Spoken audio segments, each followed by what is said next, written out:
Hello guys, welcome back my YouTube channel में आप सभी लोगों को अपने पावर ऑफ स्टडी विद पीके में स्वागत है। आज हम बात करने वाले हैं प्रेजेंट कंटिन्यूअस टेंस के बारे में। इसके पहले हमने प्रेजेंट इंडेफिनिट टेंस के बारे में पूरा पढ़ाया है, ठीक है। तो आज देखेंगे कौन सा tense present continuous tense. Present continuous tense यहाँ पे लिखा है, स्पेलिंग है PRESENT, प्रेजेंट कांटी CONTINUOUS, टेंस TENSE टेंस है, ठीक है। यह हमारा जो क्लास 6, 7, 8, 9 और बेसिक के लिए अगर 10th में पढ़ना चाहे तो पढ़ सकते हैं, ठीक है। बाकी उससे नीचे की क्लास भी अगर चाहे तो पढ़ सकते हैं, क्योंकि यह एकदम बेसिक लेवल वाला है, ठीक है। तो आज चलिए हम आप लोगों के लिए थोड़ा सा और मेहनत कर दिए हैं। पहले जो था सिर्फ लिख देते थे, वैसे समझा देते, ठीक है। तो आज हम लिख के आप लोगों के लेके आए हैं, ठीक है। तो चलिए देखते हैं प्रेजेंट कंटिन्यूअस टेंस के बारे में देखते हैं। प्रेजेंट कंटिन्यूअस की पहचान क्या है, तो हमने यहाँ पे लिख दिया है कि हिंदी वाक्यों के अंत में रहा है, रही है, रहा है, रही है, रहे हैं, रहा है, रही है, रहे हैं आदि शब्द आते हैं और काम का जारी रहना पाया जाता है। क्या काम का जारी रहना पाया जाता है, ठीक है। काम का जारी रहना पाया जाता है, ठीक। यह हमारा हो गया प्रेजेंट कंटिन्यूअस की पहचान, ठीक है। अब बात करते हैं सहायक क्रिया, जिसे अंग्रेजी में हेल्पिंग वर्ब कहते हैं, ठीक है। हेल्पिंग वर्ब के बारे में देखते हैं। तो हमारी जो हेल्पिंग वर्ब यानी कि सहायक क्रिया होती है वह 3 होती है, इज, एम और आर होती है। तो हमें देखना है इज का प्रयोग और आर, एम का प्रयोग कहाँ कहाँ पे होता है, ठीक है। तो यहाँ पे हमने लिख दिया है सब कुछ एक वचनकर्ता के साथ। एक वचन कौन होते हैं, तो ही, सी, इट किसी का नाम हो तो हमारा एक वचन के अंतर्गत आता है। कौन से वचन के, एक वचन के अंतर्गत आता है, ठीक है। तो उनके साथ किसका प्रयोग करेंगे, तो इज का प्रयोग करते हैं। यहाँ पे हमने लिख दिया है इज का प्रयोग करते हैं, ठीक है। और बहुवचन करता हो तो यानी कि बहुवचन किसे कहेंगे, तो वी आएगा, दे आएगा, यू आएगा, इन सभी के साथ यानी बहुवचन ये हमारे हैं तो इन सभी के साथ आर का प्रयोग करते हैं। किसका प्रयोग, आर का प्रयोग करते हैं, ठीक है। और जब आई आए तो आई के साथ किसका प्रयोग करते हैं, आई के साथ एम का प्रयोग करते हैं। ये हमारा था जो है प्रेजेंट कंटिन्यूअस की सहायक क्रिया थी, ठीक है। और बात करते हैं इसमें वर्ब की। तो वर्ब की जो फर्स्ट फॉर्म होती है यानी कि जैसे हमारा जाना का हो गया, जाना, जाना को होता है गो, वेंट, गॉन, ठीक है। गो, वेंट, गॉन होता है, ये हमारी पहली फॉर्म होती है, ये दूसरी है और ये तीसरी है, ठीक है। तो हम फर्स्ट फॉर्म जो बोलते हैं इसी को बोलते हैं, ठीक है। अब इसी में हमारा आ जाता है जिसे फोर्थ फॉर्म कहते हैं या फिर आईएनजी फॉर्म कहते हैं, ठीक है। तो वर्ब की फर्स्ट फॉर्म में आईएनजी का प्रयोग करते हैं, ठीक है। इसमें आईएनजी जोड़ देते हैं तो गोइंग हो जाएगा, गोइंग, ठीक है। तो हमें यही प्रयोग करता है, वर्ब की फर्स्ट फॉर्म में आईएनजी का प्रयोग करना है, ठीक है। ये हो गया हमारा प्रेजेंट कंटिन्यूअस की पहचान और सहायक क्रिया के बारे में। अब देखते हैं हमारा सबसे पहला सेंटेंस आता है। अब टेंस के अंदर जो हमारा पाया जाता है वह सेंटेंस होते हैं। सेंटेंस जो है वैसे तो 3 प्रकार के पाए जाते हैं, लेकिन पढ़ते हम 4-5 प्रकार से हैं, ठीक है। तो 3 होते हैं, 4 वैसे पढ़ते हैं, ठीक है। तो क्योंकि प्रश्नवाचक के 2 हो जाते हैं, अगर उसे दो को जोड़ा जाए तो 5 प्रकार से पढ़ेंगे, ठीक है। तो यहाँ पे हम देखते हैं अफर्मेटिव सेंटेंस के बारे में, ठीक है। अफर्मेटिव सेंटेंस किसे कहेंगे, मतलब कैसे पहचानेंगे कि ये अफर्मेटिव सेंटेंस या अफर्मेटिव का हिंदी जो होता है वह साधारण वाक्य होता है, ठीक है। तो यहाँ पे देखते हैं जब वाक्य में ना तो नहीं शब्द आए और ना ही प्रश्नवाचक शब्द आए, ठीक है। कौन सा, प्रश्नवाचक शब्द आए तो हमारा जो है वाक्य होता है वह साधारण होता है यानी अफर्मेटिव सेंटेंस होता है, ठीक है। बात करते हैं अगर रूल की, रूल नंबर हमारा 1 है ये। तो सबसे पहले सब्जेक्ट रूल लिखते हैं, उसके बाद वर्ब यानी कि हमारा सहायक क्रिया होता है, उसके बाद वर्ब यानी कि वर्ब की फर्स्ट फॉर्म में आईएनजी का प्रयोग, उसके बाद ऑब्जेक्ट की पढ़ते हैं, ठीक है। अब हमने एक उदाहरण आपको दिया, उदाहरण के माध्यम से आपको समझाते हैं, ठीक है, कैसे क्या होता है। सबसे पहले हमें देखना है कि इस सेंटेंस में सब्जेक्ट कौन सा है, ऑब्जेक्ट कौन सा है, वर्ब, ठीक है।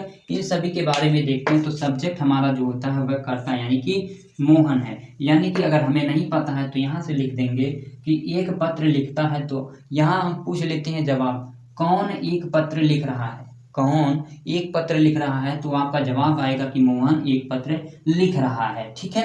उसके बाद अगर ऑब्जेक्ट की बात करते हैं तो मोहन लिख रहा है, मोहन लिख रहा है। और जवाब करेंगे क्या लिख रहा है, तो जो क्या का जवाब आएगा वह हमारा ऑब्जेक्ट होगा। क्या होगा? ऑब्जेक्ट होगा। और लिखना हमारा एक क्रिया है यानी कि वर्ब है। ठीक है, तो इस प्रकार से हमारा जो है ये पहचान हो जाती है। ठीक है, अब इसी पे हमें ये हम जो फार्मूला ऊपर दिए हैं उसी के ऊपर, इस फार्मूले के ऊपर इस पे चिपका देते हैं। ठीक है, तो सबसे पहले हमने बताया कि सब्जेक्ट को लिखते हैं। सब्जेक्ट सबसे पहले हमारा क्या है? मोहन है। तो सबसे पहले सब्जेक्ट को लिखेंगे। ठीक है, सब्जेक्ट हमारा मोहन, तो मोहन को लिखेंगे MOHAN, मोहन। और जो किसी का नाम होता है तो वह हमारा कैपिटल लेटर से शुरू होता है। कौन सा लेटर? कैपिटल लेटर से होता है। ठीक है, मोहन। उसके बाद इज MR, कर्ता के अनुसार इज M का प्रयोग करते हैं। यदि कर्ता एक वचन है तो इज का प्रयोग, अगर बहुवचन करता है तो आर का प्रयोग, और जो है आई आए तो एम का प्रयोग करते हैं। ठीक है, तो यहाँ पे हमारा मोहन एक वचन है तो उसके साथ इज का प्रयोग करेंगे, मोहन इज। उसके बाद लिखना की जो होती है वह राइटिंग होती है, WRITE, राइट होता है। ठीक है, और यहाँ पे वर्ब की फर्स्ट फॉर्म में ING का प्रयोग करना है तो राइटिंग हो जाएगा, राइटिंग। उसके बाद ऑब्जेक्ट हमारे पास बचा है, तो ऑब्जेक्ट हमारा क्या है? ए लेटर है, ए लेटर है। और यहाँ पे फुल स्टॉप लगा देंगे। इस प्रकार से हमारा जो है सेंटेंस बन जाता है। अब नेक्स्ट एक उदाहरण लेके समझते हैं। यहाँ पे दिया लड़कियां स्कूल जा रही हैं, लड़कियां स्कूल जा रही हैं। ठीक है, तो यहाँ पे फिर देखते हैं। सबसे पहले हमें देखना सब्जेक्ट, सब्जेक्ट यहाँ पे जो है लड़कियां हैं। उसके बाद हमें देखना इज MR, तो बात की बात है। उसके बाद वर्ब देखना है, तो जाना ये क्रिया है तो ये हमारा वर्ब हो जाएगा। ऑब्जेक्ट यानी कि स्कूल हमारा ऑब्जेक्ट है। ठीक है, उसके बाद अब इस फार्मूले पे इसको चिपका देते हैं। ठीक है, सबसे पहले क्या लिखते हैं? तो सब्जेक्ट लिखते हैं। सब्जेक्ट हमारा लड़कियां यानी कि गर्ल्स हैं, GIRLS, गर्ल्स। यानी कि अब लड़कियां जो हमारा है वह बहुवचन हो गई। ठीक है, the girls, the girls, GI, फिर से लिख देते हैं, the girls, GIRLS, the girls. उसके बाद लड़कियां, एक लड़की नहीं है। ठीक है, लड़कियां, बहुत सी लड़कियां यहाँ पे हैं। ठीक है, तो यहाँ पे बहुत, जब एक से अधिक होते हैं, कोई भी व्यक्ति हो, अगर एक से ज़्यादा है तो उससे बहुवचन मानते हैं। ठीक है, क्योंकि इंग्लिश में दो ही वचन होते हैं, एक तो एक वचन और दूसरा बहुवचन होता है। ठीक है, तो अगर एक से अधिक कोई भी व्यक्ति हो या कोई प्लेस हो, ठीक है, अगर प्लेस लेते हैं तो, ठीक है, एक से अधिक के लिए जो है बहुवचन का प्रयोग करते हैं। तो द आर, बहुवचन के लिए आर का प्रयोग करते हैं, हमने बताया है, बहुवचन कर्ता के साथ। ठीक है, तो द गर्ल्स आर। उसके बाद क्या है? वर्ब है, वर्ब हमारा गो है यानी कि जाना। उसके बाद फर्स्ट फॉर्म में ING का प्रयोग करते हैं, गोइंग। उसके बाद कहाँ? स्कूल है, गोइंग टू। ये कंजक्शन हमारा टू होता है, यानी कि यह रिप्रेजेंट करता है, यानी कि कनेक्टिव वर्ड होता है। ठीक है, ये सेंटेंस को जोड़ने का कार्य करता है। ठीक, आर गोइंग टू, कहाँ पे? स्कूल, SCHOOL, ये स्कूल। ये हमारा हो गया सेंटेंस। ठीक, बन के रेडी। ठीक, अब नेक्स्ट की बात करते हैं। तो यहाँ पे दिया है मैं एक गाना गा रहा हूँ, मैं एक गाना गा रहा हूँ। तो मैं जो है सब्जेक्ट हो जाएगा, और गाना क्या? वर्ब है, और एक गाना क्या है? ऑब्जेक्ट है। ठीक है, इसे भी उठा के फार्मूले पे चिपका देते हैं। तो आई हमारा सब्जेक्ट हो गया। उसके बाद इज MR है, तो हमने बताया कि आई के साथ M का प्रयोग करते हैं, I am। उसके बाद वर्ब की फर्स्ट फॉर्म में ING का प्रयोग, यानी कि गाना हमारा क्या है? सिंग, मीन्स गाना, सिंग। तो सिंग है तो क्या हो जाएगा? सिंगिंग हो जाएगा,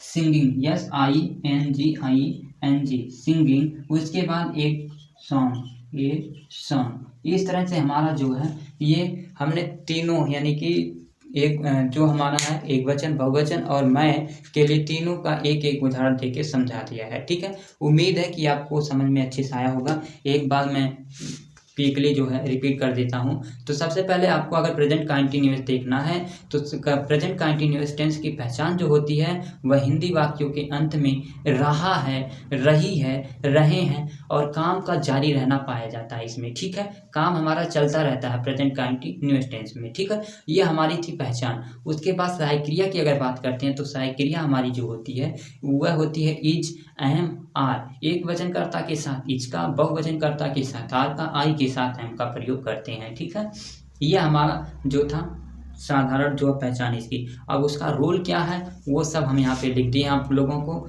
थोड़ा सा हार्डली ना हो जाए, ठीक है। आप लोगों से एक रिक्वेस्ट, अगर वीडियो अच्छी लगे तो लाइक करिए और चैनल को सब्सक्राइब करिए और ज़्यादा से ज़्यादा अपने दोस्तों तक शेयर करिए और थोड़ा हमें सपोर्ट करिए, ठीक है। मिलते हैं नेक्स्ट सेंटेंस में, अब यानी कि नेक्स्ट वीडियो में नेक्स्ट सेंटेंस के साथ। हमने जो अफर्मेटिव को बता दिया, अब नेक्स्ट में बताएंगे आपको निगेटिव के बारे में, ठीक है। मिलते हैं नेक्स्ट में।